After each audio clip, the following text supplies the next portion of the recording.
I'm a 34-year-old man, and I suppose you could say I've been living a double life. Not in a spy thriller kind of way, but more in the sense that I've been quietly far wealthier than anyone around me realizes. Let me explain how this all began, because it's been quite a journey to get where I am today. I grew up in a lower middle class family where my parents worked tirelessly, stretched every penny, and taught me to value what little we had. College wasn't financially feasible, so I started teaching myself how to code while still in high school. It became my passion. By the time I turned 20, I'd launched a small tech startup with a couple of friends. We operated out of my parents' garage, surviving on ramen noodles every night. To our surprise, the business took off quickly. Within 5 years, our company was acquired by a large corporation. My share of the payout. 8 figures. Even now, it feels unreal to say that. At 25, I suddenly had more money than I knew what to do with. But instead of splurging on mansions or sports cars, I kept my life simple. I continued driving my old mid-range car, wearing my usual jeans and hoodies, and moved into a modest apartment. To me, the money wasn't something that should change who I was. A few years later, I met Emily, the woman who would become my wife, at a coffee shop. She was an art historian, smart, funny, and beautiful, in a down-to-earth way that made me feel like I'd hit the jackpot. We bonded over a shared love of old books and late-night talks about everything from philosophy to cheesy movies. When we started dating, I decided not to bring up my financial situation. It wasn't that I was lying. I just didn't want my money to define how people saw me. So, I told her I was a freelance developer, which was technically true since I still took on small projects to stay busy. Things got serious quickly, and within 2 years, we were married. That's when her family became a complication. Emily came from old money. Her parents lived in a mansion that looked like a miniature palace. Her dad was a CEO. Her mom filled her days hosting charity galas, and her siblings all had prestigious degrees and lucrative careers. From the moment I met them, it was clear they didn't think I measured up. The first time I visited their estate, I arrived in my 10-year-old car, wearing what I thought was a nice sweater and jeans. Their judgmental stares were impossible to miss. Her dad asked about my job, and when I told him I was a freelance developer, he nodded as if I'd said I was unemployed.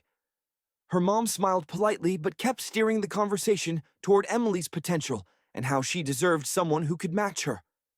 Emily tried to smooth things over, but it was obvious they saw me as a downgrade.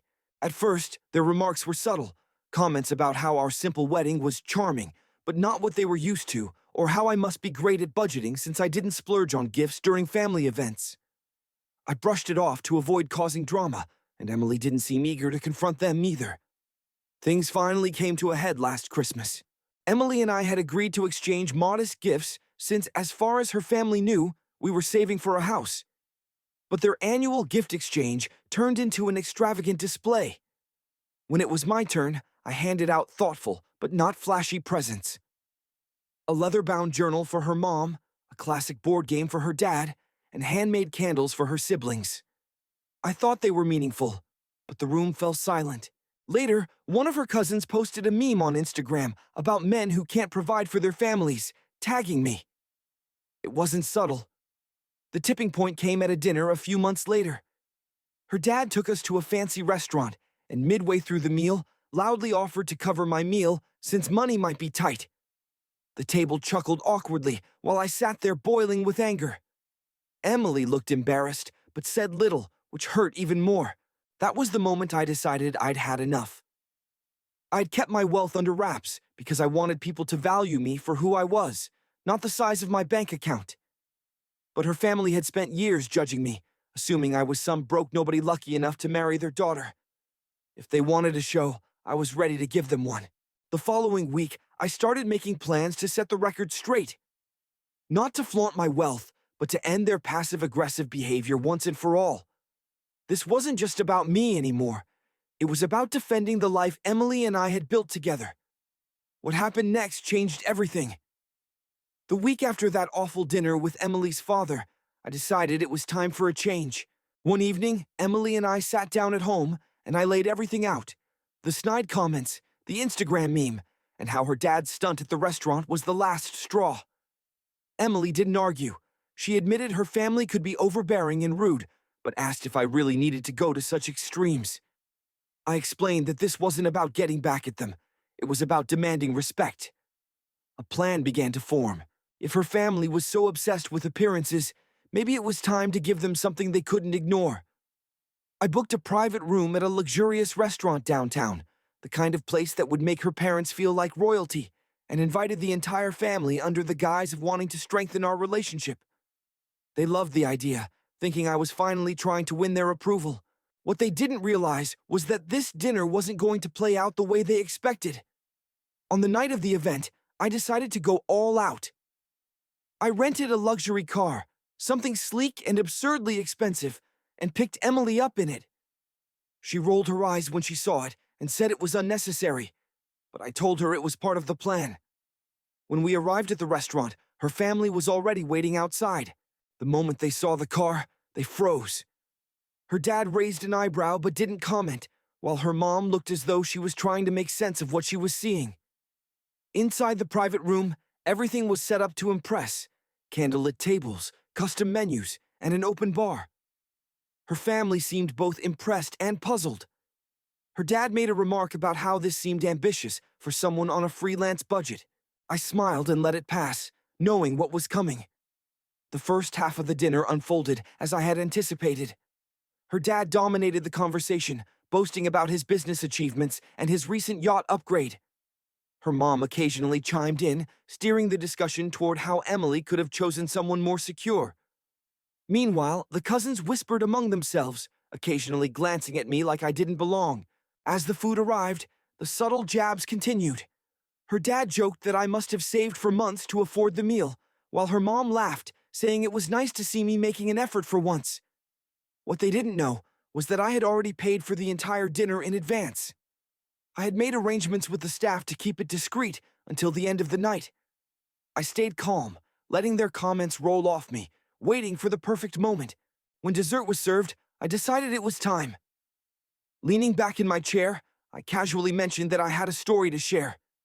The table fell silent, all eyes on me. I began by thanking them for their patience with me over the years. Her dad smirked, clearly thinking I was about to grovel. Instead, I revealed that I had owned a tech company that was sold to a major corporation in my mid-20s. The room went completely quiet. Her dad broke the silence with a laugh, assuming it was a joke, while her mom smiled politely, clearly skeptical. I calmly pulled out my phone and opened an old article about the acquisition, showing my name in bold alongside the multi-million-dollar sale figure. Sliding the phone across the table, I watched as her dad's face turned pale. Her mom blinked rapidly, as if she couldn't process the information. One of her cousins muttered, "No way," under his breath. Emily, who had always known I was wealthy, but not to this extent, stared at me like she was seeing me for the first time. The questions came pouring in. How much was I worth? Why hadn't I mentioned it before? Was I hiding money? I explained calmly that I had kept my financial situation private because I didn't want it to affect my relationship with Emily or how others treated me. I didn't want to be judged solely by my wealth, especially by people who hadn't bothered to truly know me. Her sister was the first to apologize, admitting she had underestimated me and respecting how I had built my life. Her mom, however, accused me of deceiving the family and playing games. Her dad sat in silence, avoiding eye contact, and eventually tried to steer the conversation to another topic, but no one followed. The dynamic at the table had completely shifted. To my surprise, Emily stepped in.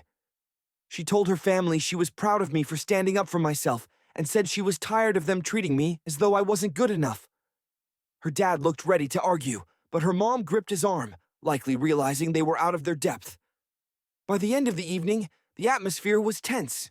Some family members, like her sister, seemed genuinely remorseful, while others, like her dad, were clearly trying to figure out how to regain control. When the bill arrived, the waiter quietly informed the table that it had already been taken care of. Her dad opened his mouth to object, but quickly thought better of it. As we left the restaurant, the expressions on their faces were priceless. For once, I wasn't the one trying to prove myself, and this was only the beginning. The drive home that night wasn't exactly comfortable. Emily sat in the passenger seat, arms crossed, staring out the window. She broke the silence once to ask why I had gone to such extremes. I explained that it wasn't about flaunting my wealth, it was about ending years of judgment and passive-aggressive remarks. She didn't argue much but made it clear she wasn't thrilled about how public the whole thing had been. Still, she admitted her family's behavior had been unacceptable for far too long. The next day, the ripple effect of that dinner became obvious. Word spread through Emily's extended family faster than I'd anticipated. By lunchtime, her phone was buzzing nonstop with messages. Some relatives were curious, asking if the story about my tech company was true. Others were more confrontational, accusing her of hiding the truth and embarrassing her parents. Emily sighed every time a new message came in. Later that afternoon, her mother called. Emily put the call on speaker so I could hear it. It wasn't an apology. Instead, her mom criticized me for making the family look bad by showing off my wealth. She said I should have warned them if I planned to make a spectacle. Emily defended me, pointing out all the times her family had disrespected me. But the call ended on a sour note. As if that wasn't enough, one of Emily's cousins started stirring the pot online. They posted a passive-aggressive meme about humble beginnings and tagged another cousin, who commented something about gold-digging men. It was far from subtle, and even less funny. I didn't respond, but Emily saw the post and immediately messaged her cousin, asking them to stop. Instead of backing down, they doubled down, sharing even more memes poking fun at hidden wealth and false humility. Emily's frustration grew by the day. She called her mom and sisters to ask them to put an end to the gossip. Julia, her younger sister, and the one who had apologized at the dinner, was the only one who seemed genuinely supportive. Julia admitted she admired my success and respected the fact that I had kept it private. She also let slip that some family members were now resentful because they felt I had disrupted their carefully curated image. Apparently, Emily's parents weren't as financially stable as they pretended to be, and my reveal had made them appear vulnerable in their social circles. 2 days later, I received an email from one of Emily's cousins, the same one who had mocked me online. There was no apology for his previous behavior or the posts. Instead, he asked if I could get him a job at my company. He claimed to be impressed by what I had built and wanted to learn from someone with my experience. The irony? My company hadn't existed in years. It had been sold long ago. I ignored the email. By the end of the week, Emily and I attended a family brunch organized by her parents. Walking into the room felt like stepping into a frosty, unwelcoming atmosphere. Her dad barely acknowledged me. Her mom wore a forced smile, and the cousins avoided making eye contact altogether. The meal was tense, with her parents making passive remarks about financial responsibility, while the cousins whispered among themselves. A few asked invasive questions about how I managed my money or why I had kept my wealth a secret. I kept my answers vague and polite. Halfway through, I overheard a hushed discussion between her dad and one of her uncles. They were talking about significant debt. Apparently, her dad's business was struggling, and their extravagant lifestyle was more of a facade than reality. It explained why my revelation had hit them so hard. I didn't mention it to Emily immediately, but tucked the information away for later. That evening, Emily admitted she was feeling overwhelmed. She told me her family had always used their wealth as a way to maintain control over people, but now she was starting to see just how toxic it had become. She worried about how all the drama might impact our relationship, especially with her parents putting so much pressure on us. We talked for hours and decided to establish firm boundaries. We agreed not to let her family walk all over us anymore. We would attend family events on our terms, and if things became uncomfortable, we'd leave. Just as we started to feel a sense of relief, Emily's dad sent a message. He was calling for a family meeting and wanted both of us to attend. There were no details, just a time and place. Emily was hesitant, but I told her we should go. Whatever her dad had planned, I wanted to hear it directly. Something told me this wasn't going to be a casual conversation. The invitation left us both uneasy, but it was clear the fallout from the dinner wasn't over. The family meeting was scheduled for Saturday evening at Emily's parents' house. By the time we arrived, the tension in the air was almost tangible. The massive living room, usually the backdrop for lavish gatherings, was unusually subdued. Her dad stood at the far end of the room, arms crossed, while her mom sat stiffly on the couch. Julia gave us a small nod as we walked in, but most other family members avoided making eye contact. The meeting began without much preamble. Her dad immediately explained why we were there. He revealed that their family business, a long-standing company he had inherited, was in serious financial trouble. He blamed a combination of poor investments and declining revenue over the past few years. The numbers he mentioned were staggering, and he admitted they were buried in debt and needed a way out. Then came the proposal. Turning to me, her dad pitched the idea of a partnership. He suggested that with my resources and expertise, I could help save the business. He peppered his pitch with buzzwords like family unity and described it as an opportunity for me to prove my commitment to the family. The room went silent as everyone waited for my response. I declined, keeping my tone polite but firm. I told him that mixing family and business rarely ended well. While I sympathized with their situation, I explained that I wasn't comfortable risking my hard-earned money on a venture I didn't fully understand. Emily remained quiet beside me, but I could tell she was bracing herself for the fallout. Her dad's face turned red with anger. He accused me of being selfish and ungrateful, claiming I was abandoning the family when I had the ability to help.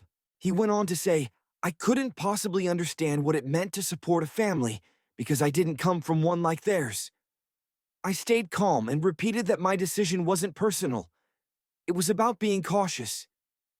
That's when Emily stepped in. She reminded her dad that we had no obligation to bail them out and said their financial troubles were the result of their own choices. Her dad shot her a look of disbelief, as if he couldn't comprehend that she was siding with me. Her mom finally spoke up, pleading with Emily to reconsider and calling this a chance to bring the family closer together. Then her dad dropped a bombshell. He admitted the business wasn't just struggling, it was on the brink of collapse. He revealed that he had taken out multiple loans to keep it afloat and was now drowning in debt. He confessed that he had been counting on my financial help to turn things around. The room erupted. Some family members began blaming her dad for the mess, while others turned on each other, pointing fingers over mismanagement or a lack of contribution to the business over the years. I stayed silent, letting the chaos play out. When things eventually quieted down a bit, I remained seated, knowing this was far from over. I explained to the family that my wealth had been earned through years of effort and dedication. I told them I wasn't willing to pour money into a failing business without conducting proper research and analysis first. That's when one of Emily's cousins snapped, accusing me of pretending to be poor just to humiliate everyone. He called me manipulative and claimed I had disrupted the family's dynamic for no reason. At that point, Emily's mom broke down, saying she had been under immense pressure trying to keep up appearances and maintain their extravagant lifestyle. She confessed that she and her husband had been concealing the extent of their financial troubles for years. Her dad didn't take this well. He abruptly stood up, left the room, and slammed the door behind him. Julia, ever the voice of reason, apologized on their behalf and admitted she was embarrassed by how things had unfolded. She pulled Emily aside, reassuring her that she fully supported us no matter what. A few other family members mumbled their agreement, but the divide was clear. Some sided with her dad, blaming me for upsetting the family's status quo, while others recognized that the problems ran far deeper than my involvement. As the conversation began to wind down, I made an unexpected suggestion. I offered to hire an independent financial advisor to assess the family business and determine if it could be salvaged without me directly investing. I emphasized that the process would need to be completely transparent and that I would only consider helping if they followed the advisor's recommendations. Her dad eventually returned to the room, still visibly angry, but begrudgingly agreed to the idea. He warned me that I would regret getting involved, but I chose not to respond. Emily and I left shortly afterward, leaving the family to grapple with the aftermath. On the drive home, Emily thanked me for offering a solution, but expressed doubt that her dad would follow through. I told her I wasn't doing it for him, but for the rest of the family, to give them a chance to fix things. What happened next would depend entirely on their willingness to confront the truth. The ball was in their court. The independent financial advisor I hired arrived the following week. He had an excellent reputation, and I made it clear that his role was to provide an unbiased assessment of the family business. Emily and I stayed out of the process, allowing him to meet with her dad, review the company's documents, and speak with employees. From what little I heard, the process was anything but smooth. Her dad resisted from the beginning, arguing that the audit was unnecessary and a waste of resources. Despite the pushback, the advisor continued his work. Over the next several days, he uncovered what I had suspected but hadn't fully anticipated. The business was in shambles. Loans had been taken out against already leveraged assets, suppliers hadn't been paid in months, and payroll issues had been temporarily patched but remained unresolved. The most shocking revelation was the advisor's suspicion of potential tax fraud. This wasn't just careless accounting. It appeared there were deliberate attempts to hide income and inflate expenses. The advisor presented his findings at a family meeting. He laid everything out in meticulous detail, complete with charts, numbers, and a comprehensive report.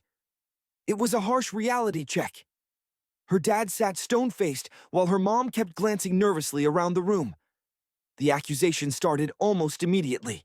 Her dad blamed her mom for overspending, and she retaliated by pointing out his reckless business decisions. He then shifted blame to his business partner, who wasn't even present, claiming he had been misled. I stayed out of the arguments, reminding everyone that the advisor's role was simply to present the facts, not assign blame. However, the room wasn't having it. Some family members turned on me, accusing me of digging up dirt to embarrass them.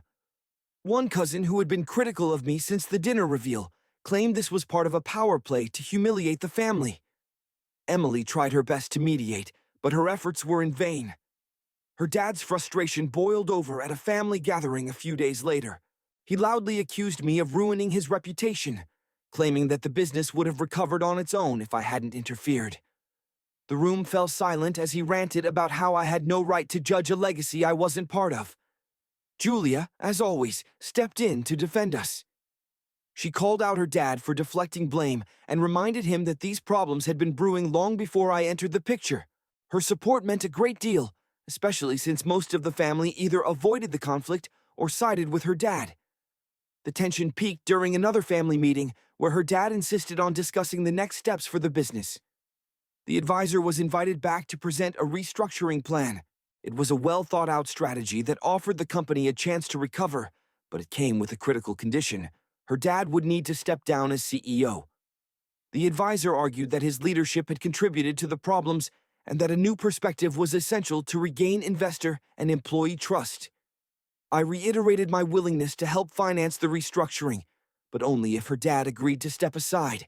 He refused outright, calling the suggestion an attack on his authority. He stormed out of the meeting, leaving the rest of us to pick up the pieces. Frustrated, Emily stood up and announced that we were done with the drama. She told the family that our marriage and mental health came first, and that we wouldn't continue involving ourselves in a mess we hadn't created. After that, the family began to fracture. Some relatives quietly reached out to Emily and me, offering their support and apologizing for how things had escalated.